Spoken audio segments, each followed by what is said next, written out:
Greetings.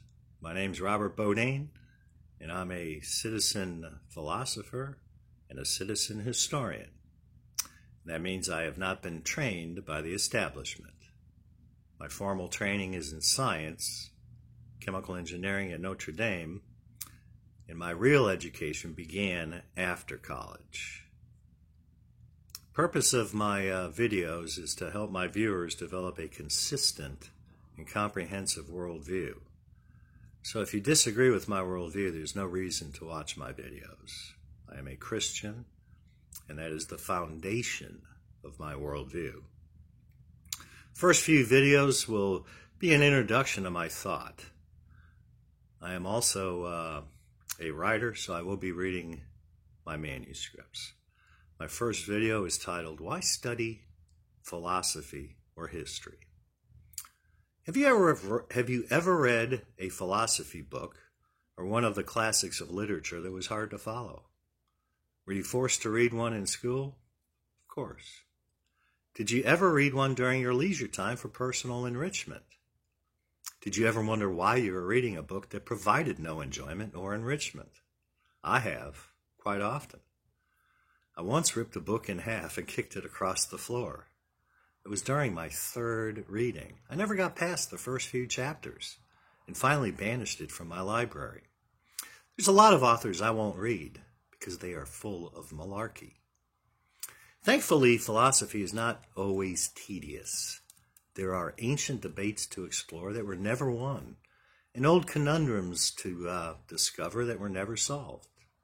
For example, there's a story about an ancient court case in Greece involving Protagoras, which was kept alive by the Greek philosopher Plato and sundry others. Protagoras was a philosopher and an expert on the law.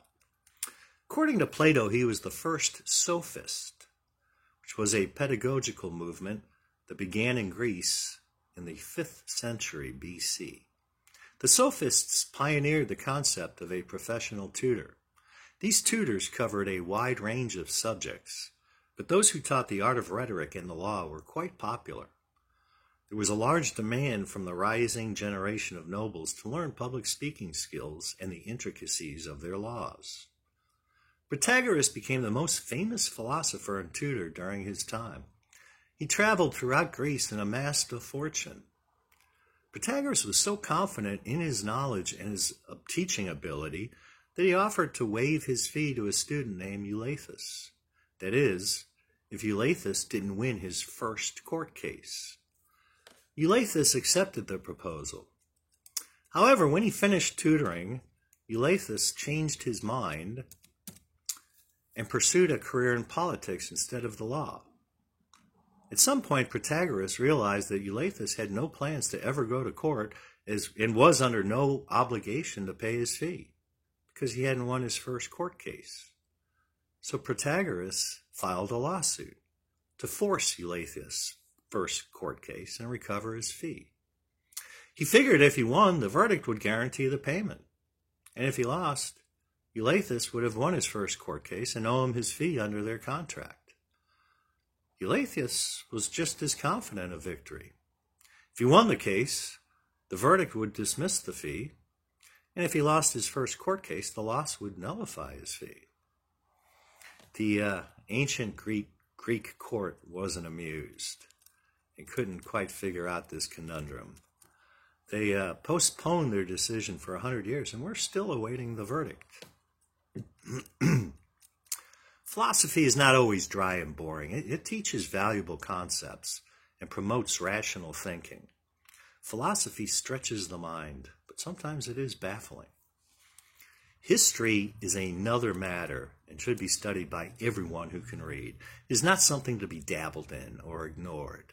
It is a vital subject of study that not only sheds light on the modern day, it is indispensable to have any understanding of the world today.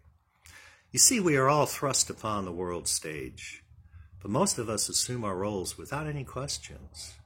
They don't question the props they see and care little about previous events. They take all our institutions and traditions and everything else for granted. Yet this world stage has been ongoing for thousands of years. Those who take their part without knowing all the previous acts are like those arriving late in a play. Those who do not know the beginning cannot comprehend the current act or anticipate the next chain of events. Naturally, those who arrive late for a show know they are missing vital information, but those who arrive on the stage of life are unaware they are missing vital information, and they are unaware that they are unaware. History must be studied in its entirety to fully understand the current act. You must study the whole picture first before you can analyze its parts and fill in the details. History also cannot be studied in a vacuum. It is impossible to understand the history of any particular nation without studying the histories of the bordering nations or the trading nations from afar that influenced that nation. It is impossible to understand the birth of our nation without understanding Europe's Enlightenment, which stimulated the debates and speeches of our founders and ultimately inspired their actions. It is impossible to understand the Enlightenment without any understanding of the previous age called the Renaissance, which resurrected the classics of ancient thought in Greece and Rome and opened the door to the Enlightenment. And it is impossible to understand the Renaissance without understanding its prior history, and so forth. The task is both extraordinary and necessary because history puts everything in its proper perspective. Everything. All our traditions and institutions, our educational system, our modern media, our amusements, even the words we speak, has a history that broadens your understanding. It is impossible to understand any end product without knowing its beginning and its evolution over time. You must first study how its foundation was built and learn the fundamentals used in its construction. Only then will you be able to compare today's end products with their original conception.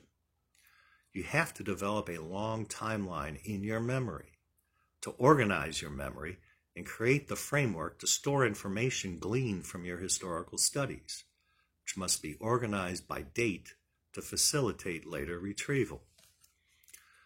For those who would rather skip the study of history, consider this question. Why did the ancient Israelites become the first nation to record their history? They did it for posterity, but why? They did it for the instruction of future generations to preserve their unique traditions and institutions, and to preserve their unique identity. Can a nation lose its original identity when its history is forgotten? Can its identity be changed when its history is falsified? In America, our history is neglected, distorted, and terribly taught. Many Americans could consider it useless in a modern age of technology. What can primitive people teach us, they ask. Others have studied American history, including the founding of our nation, but neglected the larger picture and know little about the histories of the other great powers. So they lack perspective and they lack a means of comparison. Many citizen journalists in the truth movement have studied 20th century American history and believe that most of our problems began in the 20th century. My studies reveal that most of our problems began in the 19th century. Many problems, including those of our educational, economical, and political institutions, began in the first half of the 19th century. But a major problem began much later in 1884. When the American Historical Association was founded. Its first president, Andrew Dickson White, was a member of Yale's secret society called Skull and Bones, the Brotherhood of Death. He knew if you changed America's history, you would change America's identity and ultimately change its culture and its destiny. He also helped radically change the direction of American higher education, but that's an untold story for another day. By the turn of the 20th century, history was captured, and psychology was beginning its tyranny over academia. During the early 20th century, education and the news business were captured by powerful business and banking interests to shape public opinion and prevent the masses from discovering the truth. The 20th century reveals a steady decline in American culture. but our decline began in the 19th century. History puts the modern world in all its multifaceted components in perspective and provides a means of comparison. It teaches timeless lessons on human behavior. It teaches fundamental truths and universal facts of life.